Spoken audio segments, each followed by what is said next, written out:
Hi, yeah, and thanks so much for having me. It's really great to be here. And I'm supposed to start off by saying two things. The first is that everything I'm about to say is in the smooth setting, if it can possibly be taken to be smooth. And then I want to start off by reminding you that four manifolds are really interesting. And they're really interesting because the Whitney trick doesn't work smoothly. So in high dimensional, let's say even dimensional manifolds, for every middle dimensional homology class, you can always find a smoothly embedded sphere that represents that class. But in four manifolds, that doesn't happen. Even in like the simplest four manifolds that have interesting second homology at all. And those are the manifolds we'll care about today. So I'm interested in these manifolds, which I'll denote like this with a naught and an integer. And these are the manifolds you get by taking the four ball and gluing to it an n-framed two-handle along the knot K. And so if that's not language you like, or you just want a picture to keep in mind, well, what we're doing is we're taking the four ball, the boundary of that's S3, so I can find some knot K sitting in there. And then, well, I'll just attach a disk to this four ball so that it hits it in K. But that's just a CW complex. I really would like a manifold, so we go ahead and thicken this up to get ourselves a four manifold. And as has already been said, there's an integer's worth of choices in that thickening. So these are the manifolds I want to study. And well, even here, where we have the integers for our second homology, you can't always represent a generator of homology with a sphere. So we'll be interested then in well, what's the smallest surface that I can put in here that generates H2? So.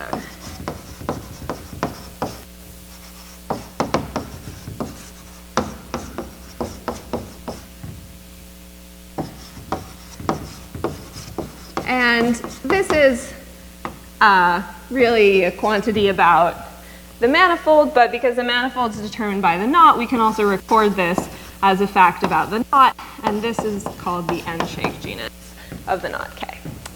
And this definition should be a little bit familiar. It looks a lot like the slice genus of a knot, which is this quantity we'll denote 4 of K, and that's going to be the minimal genus of any surface gamma, where gamma is a surface with boundary now, and we're going to have that gamma so that the boundary of gamma is the knot you care about along K. And well, these two quantities don't just like look similar. In fact, if you take a surface like this in the four ball and then consider it in this manifold, well, its boundary component gets capped off in the handle. So we see immediately that for all integers, the four ball genus of K is an upper bound on the n-shaped genus of K. And I can never keep track of whether I put the framing on the subscript or superscript here, so I don't mean anything different if I switch them up.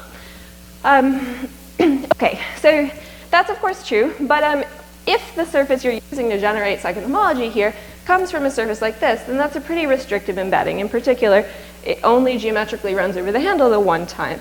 You might expect that if you could allow it to run over the handle more times, maybe you could get a smaller genus surface here.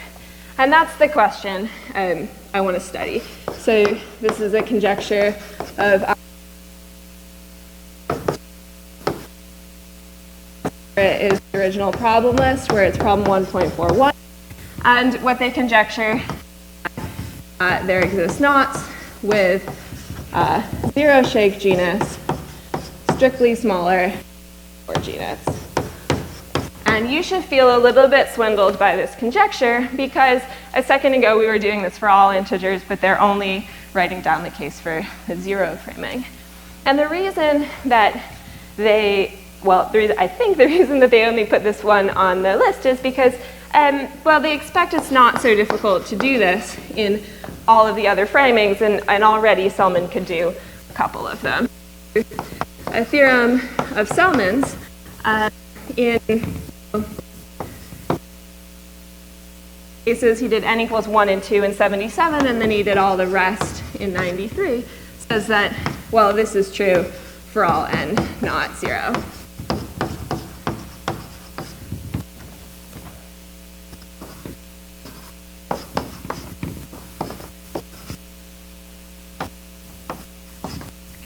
Okay. And the reason that they think the 0 setting is going to be harder is because, well, they have this outline in mind for how the proof of this should go, how it did go in these two cases, but they don't think that that proof is going to run for the 0 framing, and they have some good reasons for why. So let me start off by telling you the outline of the proof of this. So the way he proves this is he finds a pair of knots, K, N, and he wants a pair of knots that have diffeomorphic N traces. Okay. So in particular, then, they have the same N-shaped genera, but he goes on to show that, in fact, the 4 genus of Kn prime is strictly smaller than the 4 genus of Kn. So in particular, the shake genus of Kn prime is strictly smaller than the 4 genus. Okay. But they don't expect that to be possible in the 0 case. And to tell you why, I need to tell you a definition quickly. So a pair of knots, K0, K1, to be concordant, which I'll denote like that.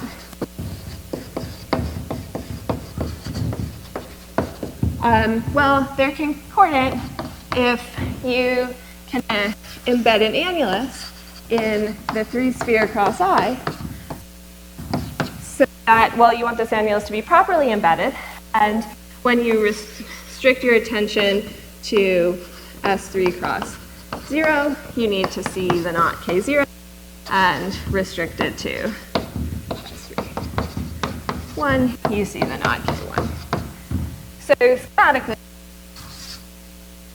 you have S3 times I, here's the I direction, and you think about your knots K0 living down here, K living up here. S3 times I doesn't have any first homology, so you know that there's some smoothly embedded surface that they co-bound, and we'll say they're concordant if you can find an annulus that does it. Okay. And a quick remark is that, well, concordant surfaces have the same 4 genera. And that's because, well, if K0 bounds a surface in the 4 ball of some genus, you can then attach this S3 times I onto the 4 ball as a Collar neighborhood and extend to a surface of the same genus that K1 bounds and the converse. Okay, so the reason that these guys don't think this outline will work is we have this other conjecture. The reference for list is also the original problem list, where it's 1.19. And what they conjecture is that if you have a pair of knots where you take the 0 trace on those knots, but then just look at the 3 manifold, which is the boundary of that guy. That's a 0 surgery, but I'm not going to define that. Just think of it as a boundary. If these two boundary manifolds are homeomorphic, then the conjecture is that the knots themselves should be concordant. And there's a couple of reasons that they think this, but maybe the primary one is because all concordance invariants that are known at the time are, by definition, 0 surgery invariant. So they're forced to match for any pair of knots that have that property. And, well, it's an artifact of all the definitions that were available at the time, but it's really very surprising. So maybe that's the primary motivation for this second conjecture. And it's also the reason the second conjecture is pretty safe at the time. But it's not 1978 now, and we have had a lot of Concordance invariance produced recently from contact and symplectic topology, from Hager-Floor homology, and from quantum topology. So you might expect that actually, well, you might wonder if they all have this property that they're zero surgery invariants, or whether we can disprove that second conjecture. And the answer is the latter. It's the theorem of Yasui in 2015 that, in fact, there do exist pairs of knots where these three manifolds are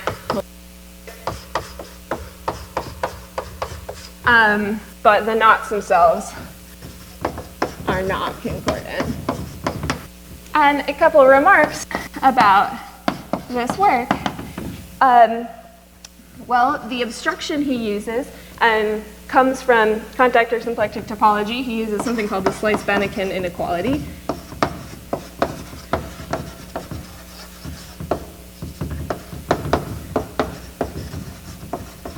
And a consequence of using this inequality is, well, so the Slice-Banneken inequality gives 4 genus bounds, so it's a concordance invariant, but it actually is a little stronger. It gives shake genus bounds. So as a consequence, in fact, he shows that, well, the zero shake genus of all of his examples are not equal. So in particular, we know that the examples he produces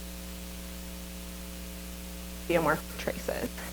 So if you're trying to run this outline to answer this conjecture, Yasui's result is maybe not strong enough, because even though this conjecture isn't true, well, you might hope that, well, you might wonder whether, like, weak inversion of it is, if the traces are diffeomorphic, is that what's enough to force the knots to be concordant? And there's even a little more evidence for that than there is for the stronger one here. But it's not true either. And that's work of Allison Miller and myself last year. So we showed that there exist knots where, in fact, these 4 manifolds are diffeomorphic, but the knots themselves are not concordant. And some remarks about this. The obstruction we use to show they're not concordant is the D invariant, or the Hager-Floor correction term, applied to the double branch cover of one of the knots. So if knots are concordant, then their double branch covers are rational homology cobordant, and this is a rational homology cobordism invariant, so that's why it can do something like that.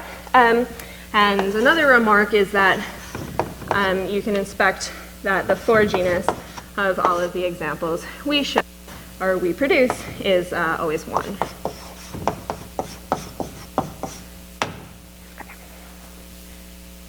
So you might start to think that 0 is not really special here. It's starting to look like we can run this outline. But we're not, like, ready to go for a couple of reasons. One, because, just it's not true for the examples we have. And the second is that this choice of invariance was not accidental on Yasui and our part. So I mentioned you have no classical invariance available for this problem. You only have coming from Hager-Floor homology or quantum homology. On the whole, these things are at best hard, and at worst, no algorithm exists to compute them. So handling these things is computationally problematic. We picked the D invariance of the double branch covers because you can turn it into a topological problem if you make this manifold nice, the calculation gets better. But there's this issue where D double branch covers don't give a 4 genus bound. So that trick's not available. And Yasui's Slice-Banneken inequality is also not available. So if we're going to try to run that, I guess there's a couple things we could try. If we're going to try to run this argument, there's a couple things we could try to do. One of them is get a lot better at computing some modern concordance invariant. But that's not really my idea of a good time. So what I'm going to do instead is try to get a lot better at building knots with diffeomorphic traces. Because if I can build knots with diffeomorphic traces where I have a lot of control over both knots that I produce, then maybe I can do this, because you want to build them so that one of them has small 4 genus, check that by hand, great, and then the other one needs to be convenient in some way so that it's actually not so terrible to compute something for it. So that's what I'm going to try to do for the rest of the talk, and the theorem will be what you expect. So there exist k, k prime. In fact, we'll see infinitely many with diffeomorphic traces, and such that 4 genus of k is strictly smaller than the 4 genus of k prime. A couple of immediate corollaries are that, well, this case, that its 4 ball genus is strictly bigger than its 0 shake genus. And secondly, well, I had to use some 4 genus lower bound to get this. So in particular, I have to have found a 4 ball genus lower bound that isn't a trace invariant, and what I use is Rasmussen's S invariant.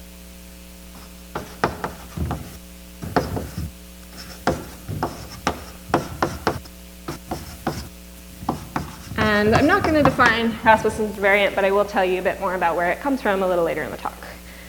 Something I'll tell you about it now is that it has a friend invariant coming from Hagar-Floor homology, which is the tau invariant. They share a lot of formal properties that were considered for a little while to be the same.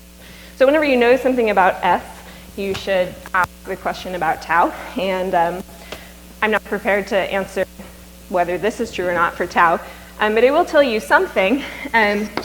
So something that's a corollary of some work of Tom Mark is that, well, in short, you can't have used tau to prove this theorem. So if you have a traces and the 4 genus of k is strictly prime, well, tau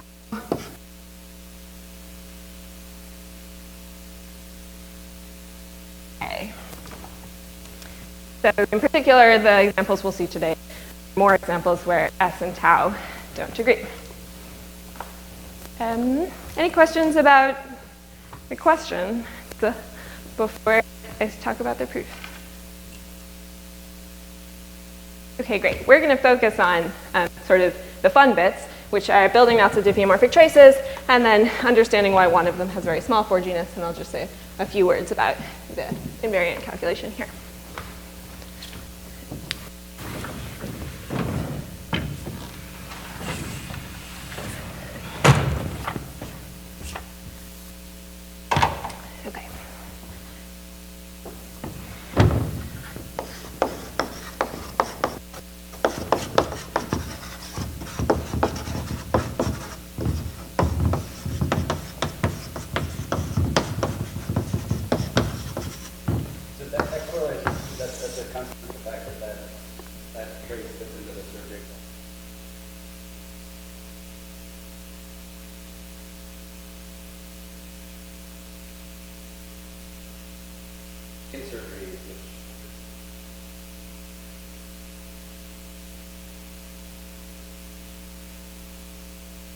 Yes.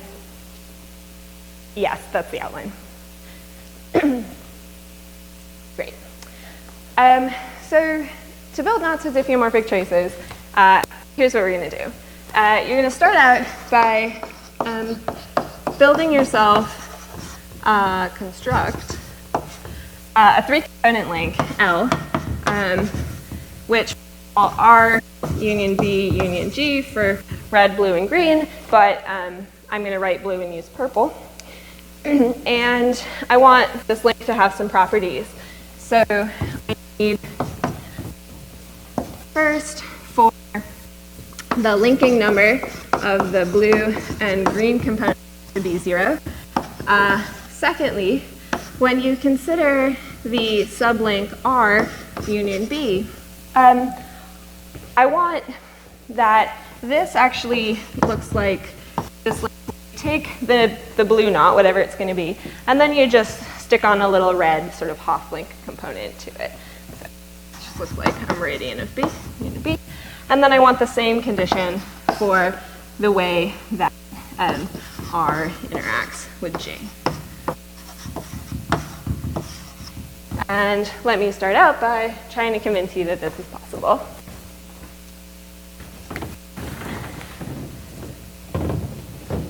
So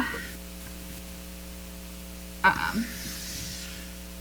red component will need to be a knot. Our green component can be something like this. That's just a particularly dumb picture of the Hoflink, so certainly the third condition is satisfied. And then we'll use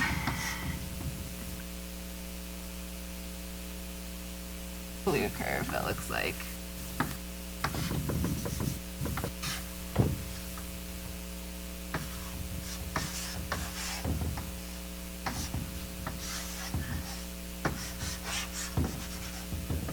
a blue curve that looks like this. Okay, and that M is just we have problems. The M is just there to get infinitely many examples in the same breath as we get one, so if you like. Okay, so a link like this, but that's certainly not canonical. There's loads of things.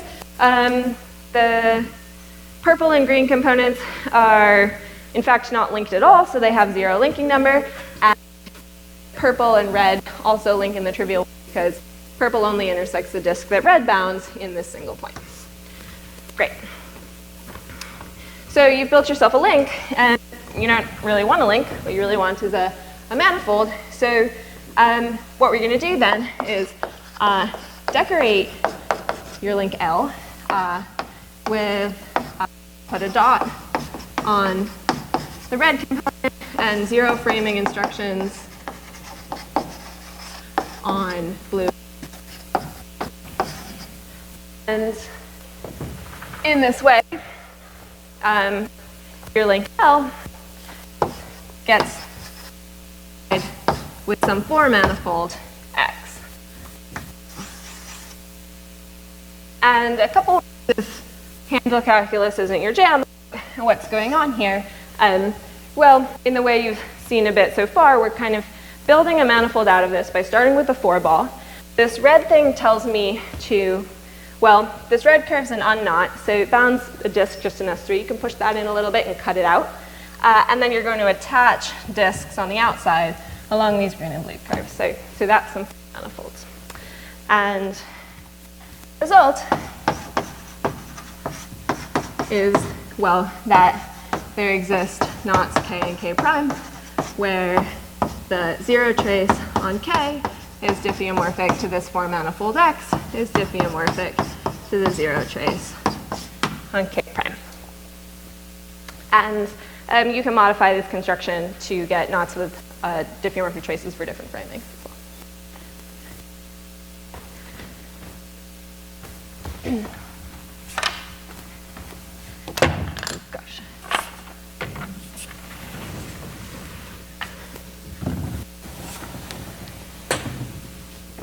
Uh-oh. I didn't write that. Okay, so the proof of this is really straightforward. Maybe you've already spotted it. You want to start out by isotoping this link L so that the red and blue component, well, they intersect the way I demand that they sort of are capable of intersecting or interacting like this.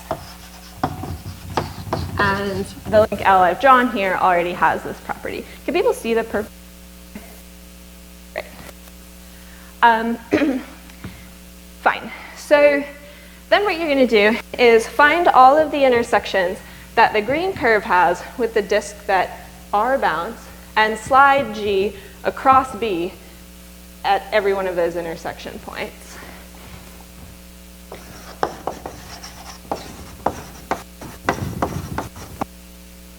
And in doing this, what you'll do is you'll remove all intersection points of G with the disk that R bounds. So what you'll be left with then is this dotted red curve that only intersects, well, which bounds this disk, D, that only intersects the blue curve, and it only intersects it in one point, and that's the definition of a canceling 1-2 pair. So you can go ahead and cancel R with B, and what you're left with is just a single zero-framed two-handle attached to the 4-ball, and we'll call this the knot that is the attaching sphere K prime. So K prime is the remaining attaching sphere.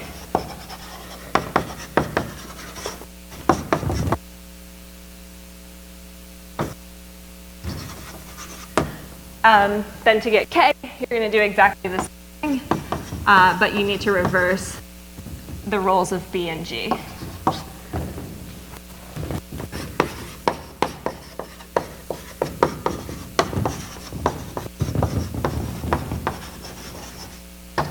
Okay. So that's the construction. And what about it is that it's really fast, and if you're fluent with handle calculus, you probably didn't even have to use your brain.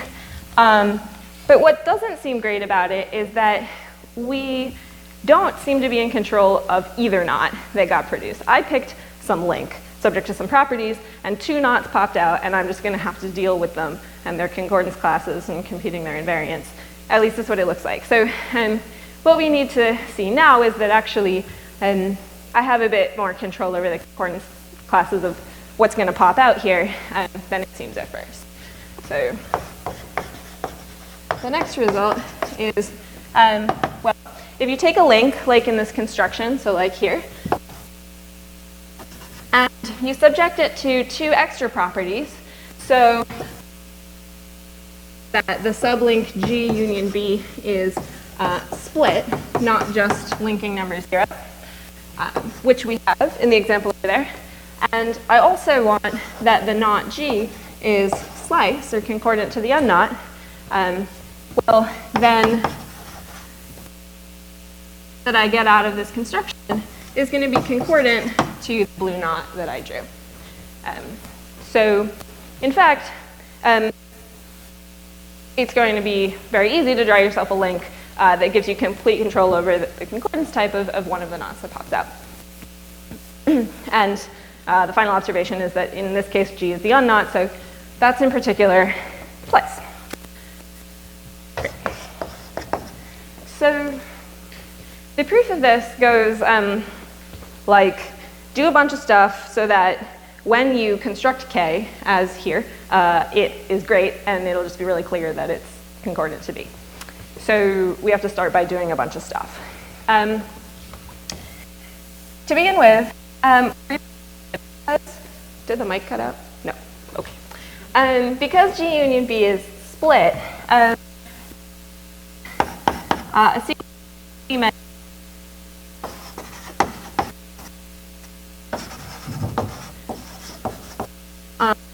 the blue curve with the red curve, so that's the only type of crossing you're allowed to change.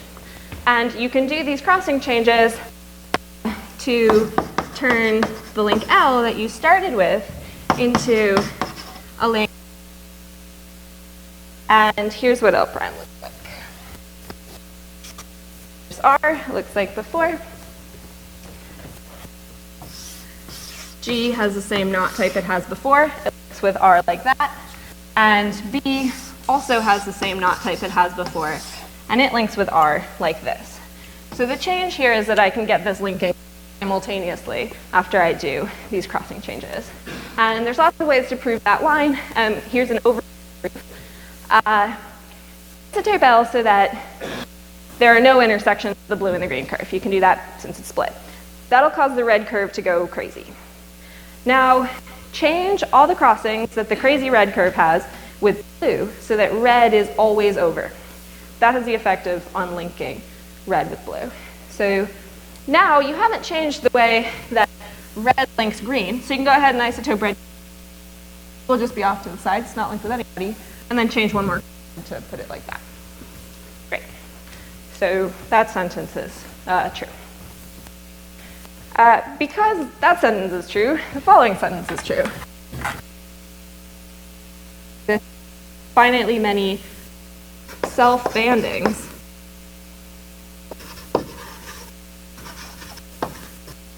the blue curve, and maybe little parentheses here, I'll show you what I mean, the bandings I mean. So everywhere we had a crossing change of red and blue here, or a crossing of red and blue here that I was going to want to change, instead of changing it, I'll do a self-banding of the blue like this.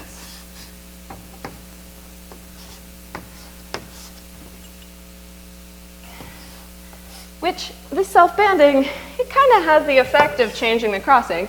We get this long blue strand that goes the other way around R. Just the trouble is we pick up a meridian, a little blue meridian of the red curve. So the end of this sentence involves moving boards.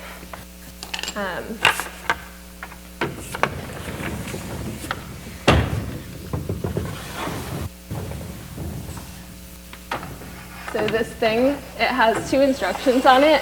One of them is don't touch power lines. And the other one is like it will lock if you twist the thingy, but I don't think that that is true. Ooh, I'm sorry. Maybe we'll use the following, the low boards in the future. Okay.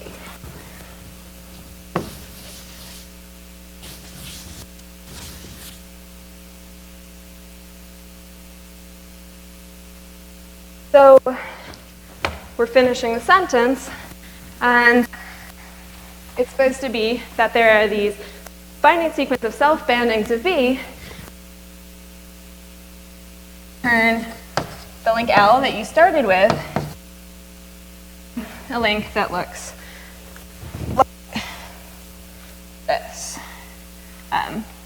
Well, one, it's called L double prime, and it should look exactly like L, except there's going to be a bunch of blue meridians of the red curve. Here we see some number of blue meridians, and then the not B. Okay. So here's L double prime. Great. So we've seen that there's a sequence of self-bandings of the blue curve that gets you from L to L double prime. And dually then, there's some sequence of bands where you only band disjoint blue components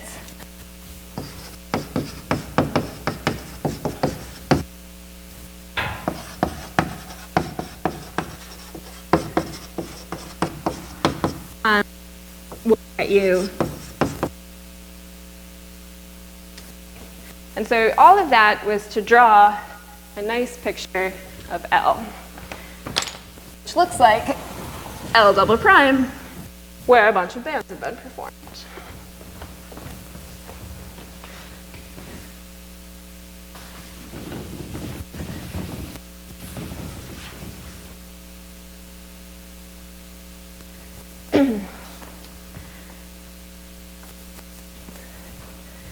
So here's the picture of L that we've been aiming for all along.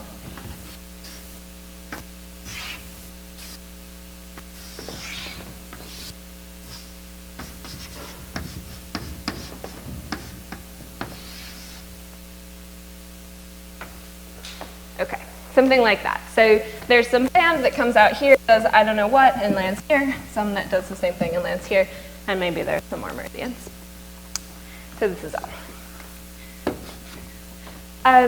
Now what we're going to do is run the procedure that builds us a pair of knots to get a knot K. So the way we constructed K, by isotoping L so that G and R intersected like this, great, and then sliding all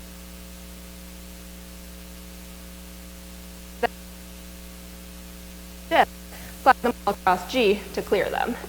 So the bijective may intersect the disk in these bands, that's fine, slide them, and then also slide all these, and what we'll get is some picture of K that looks like this.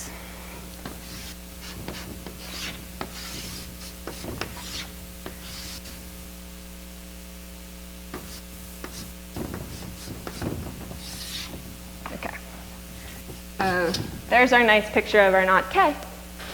And now we are feeling pretty free and clear because we can do self of K in the picture. So we see split bands to this.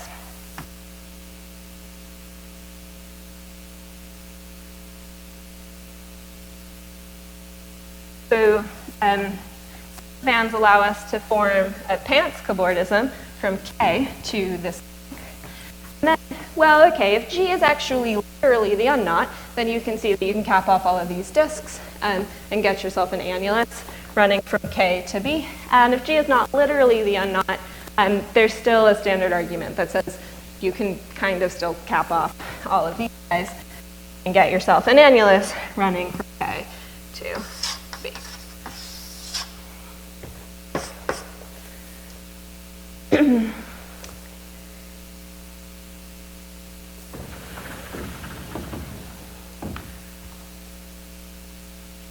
So, in particular then, for the link we're focusing on, a blue curve, no matter what M is the right-hand trefoil. So, we see that for genus of all of these Km that I've built is, well, the for genus of the right-hand trefoil, which is very well known to be 1. So that's 2 out of the 3 things we were going to try to do. The other thing we need to do is just show that the for genus of the knot Km prime is quite large. So that's a calculation, and let me tell you a little bit about Rasmussen's S invariant, where it comes from and how to sometimes get out of actually computing it. So the story starts with Kavanagh, who gave us this Brilliant group, which is a very powerful knot invariant. We'll denote it like this. Later, work of Lee showed that, in fact, there's this spectral sequence with E2 page, the Kavanagh homology, which can 2 copies of the rational, and then work of Rasmussen assigns to this this integer valued knot invariant S of k, and I'm not going to define it, but I'll say that it's something about the gradings in which these remaining terms live. The 2 properties about it that are going to help us are, oops,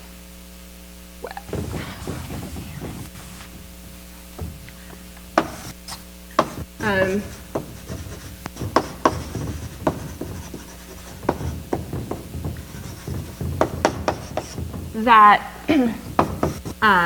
it gives a 4-ball genus lower bound. And secondly, sometimes you can read it off from the Kavanagh homology. So in particular, the rank of the Kavanagh homology in terms S of k plus or minus 1 and 0 is always non-zero. Great. So if you can compute your Kavanagh homology and there are only two gradings with j equals 0, then in fact you can spot S right there. And that's what we're going to do. Oh, just kidding. We need one more fact about S.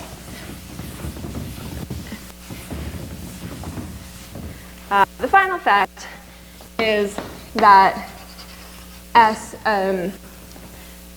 admits a nice twisting inequality. So it's not in S3, and J is obtained from K. Adding positive full twists in algebraically different strands. Well, this addition of twists can only lower the the S invariant. Okay. And all of this is enough to prove the main theorem. We've already seen the traces are diffeomorphic and that the homology one. Then you can compute. So it turns out I won't draw k sub 0 prime for you, but what you would do is just put a 0 here and then do these slides. That gives you this 40 crossing knot. That's small enough to compute the Kavanagh homology. So go ahead and compute.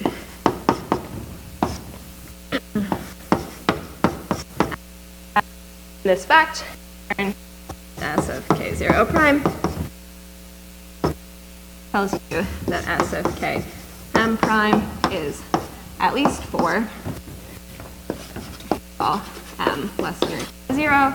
So in particular, the 4 genus of k m prime is at least 2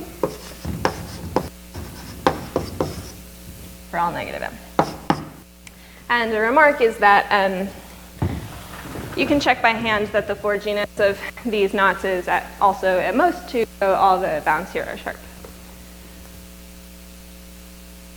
Great. So there's actually a final application of this that I want to talk a little bit about now, but it's a bit of a shift in topic. So are there any questions about any of this before I do that? Great. So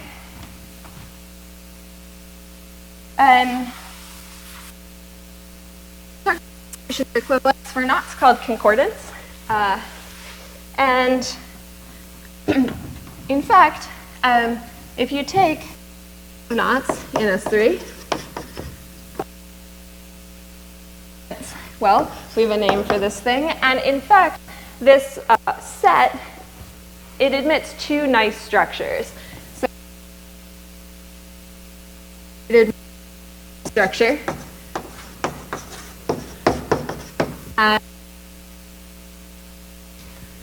And second trick, where the distance between k and j is k, where minus is the group inverse here. And this is a very interesting set. Consider, well, I think alone, but in particular, when you consider it with either or both of these additional features. And maybe in particular, the group structure is a very classical object, but we still don't know almost anything about it. I mean, we know it's big. We can formalize that a little bit. We know it's abelian, and that's it. Don't ask me anything else. We don't understand this group very well. So something people are interested in, if we want to study a group, are finding automorphisms.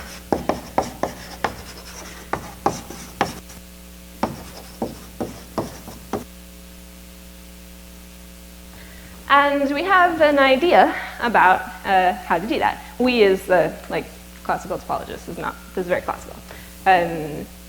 So the idea is, well, you want to start with a pattern, P, which is that lives in a solid torus. I need the solid torus symmetrized, but that's a bit unwieldy, so it'll also be called V. Here's an example.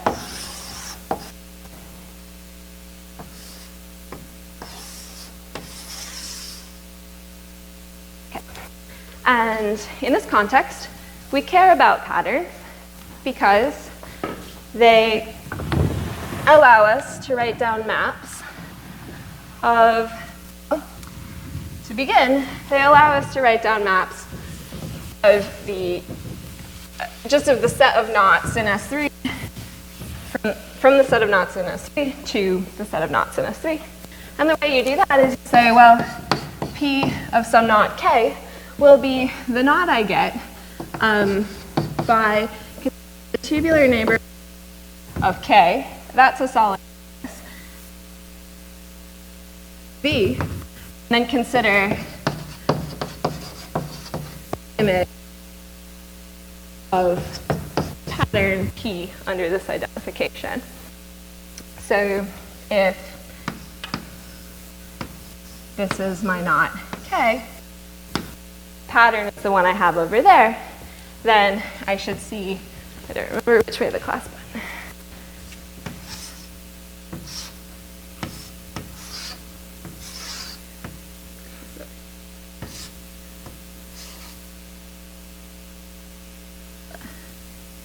I've run out of space.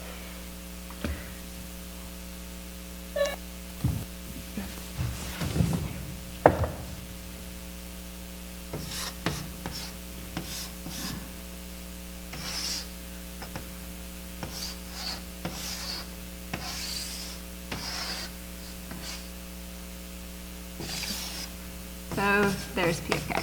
Sorry about that. Okay. So this gives a map from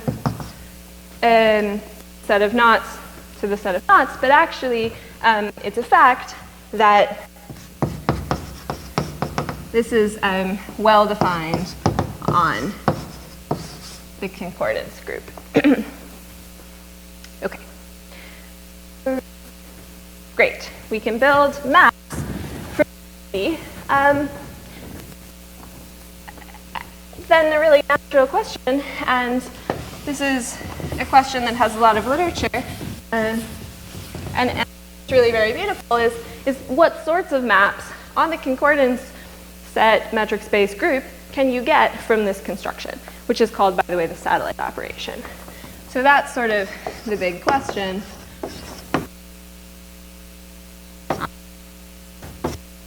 Maps.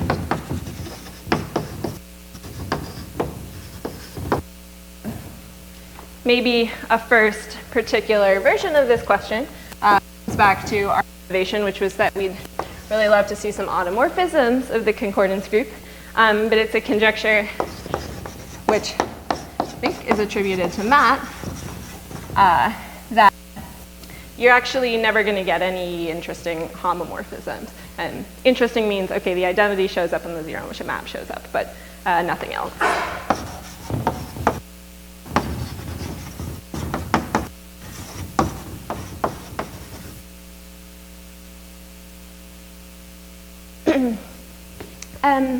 And there's lots of versions of this, but I want to restrict attention to just studying maps that, in a sense, look a lot like the identity. And what look a lot like the identity is going to mean for us is that, well, they're going to sort of do what the identity map would do on both the group structure and the metric space structure. So we'll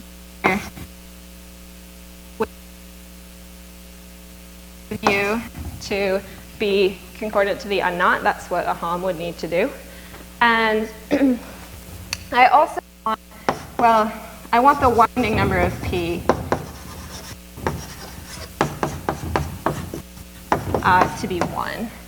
And this has the effect of saying that the map acts like the identity map on the metric space structure. It can't throw the for genus of any knot more than a finite distance. So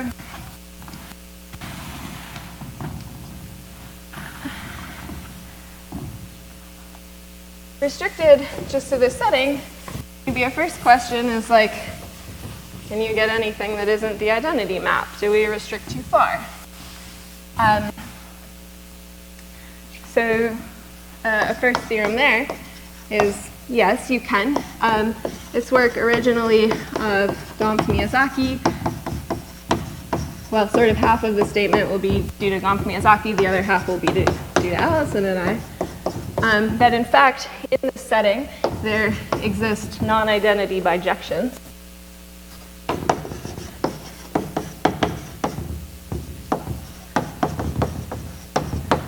So you can get maps here that preserve the concordance set. And then within that, you say, okay, well, I can preserve the concordance set. Do these maps preserve it as a group or as a metric space? And I want to say a couple things that start to say, no, probably not. So the first result about the metric space setting, we don't know that they're bijections, but it was originally, well, the first in this area came from Cochrane, Franklin, Hedden, and Horn.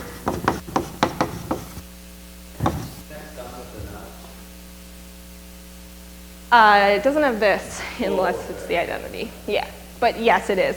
Though I would throw it out for being boring because every group has that bijection. But yes.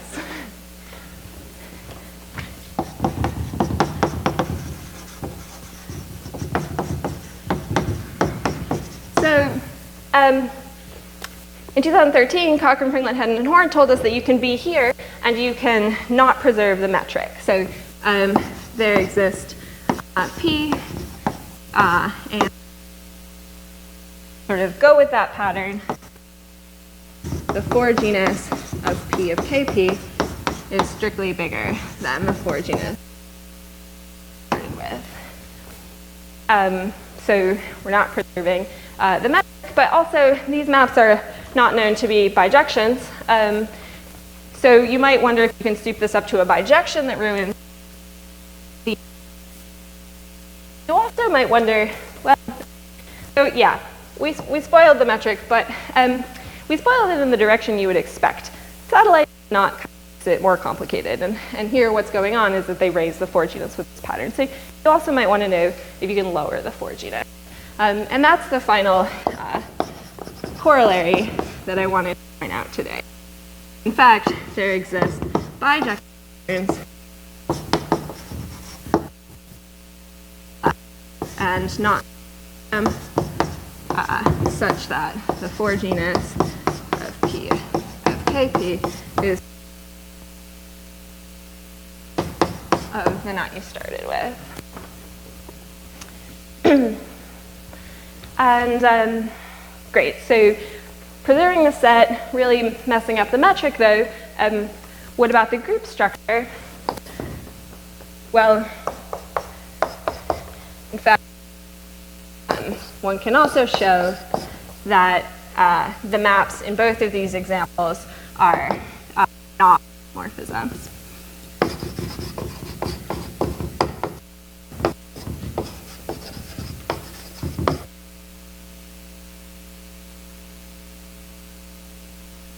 And I'll stop with that.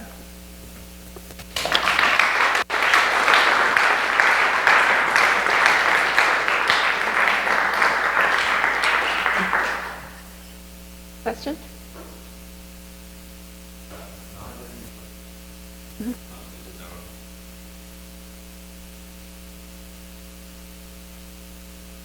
Yes, it is. It's known and it is given by a pattern, yes. Mm-hmm. Jake?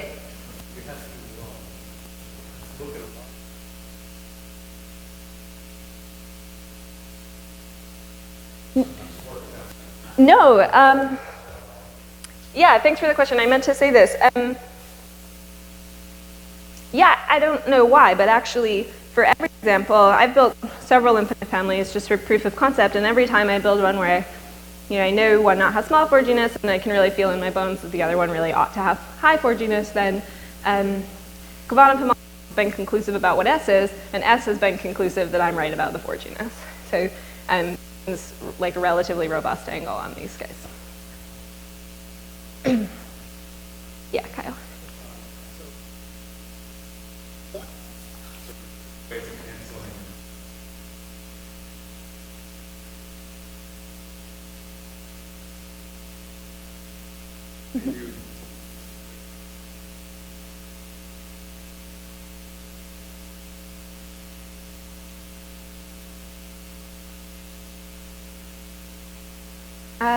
I haven't thought about doing that from this perspective, but I would say that, well, not I would say, it's true that all knots, all families of knots that can be annulus twisting, and in a setting where we know that annulus twisting extends smoothly across the trace, I can produce any of those pairwise like this.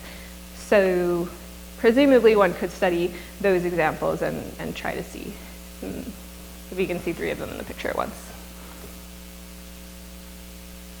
Yeah. What happens if you iterate?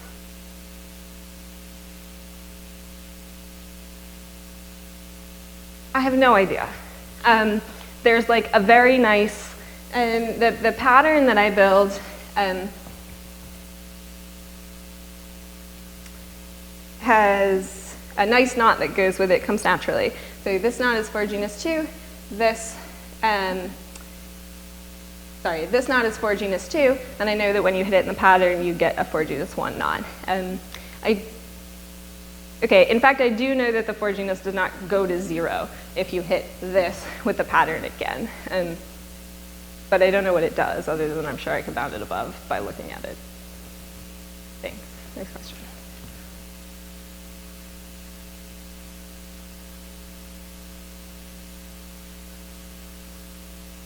Yeah.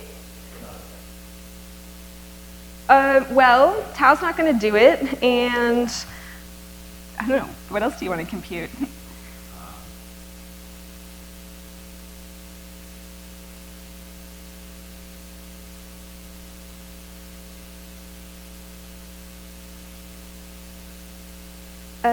No, not that I know of. I think the trouble is more writing down the knot for homology.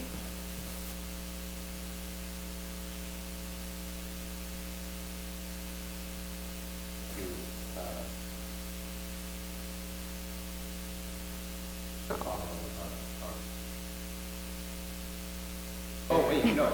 Directly following our two patches. Oh,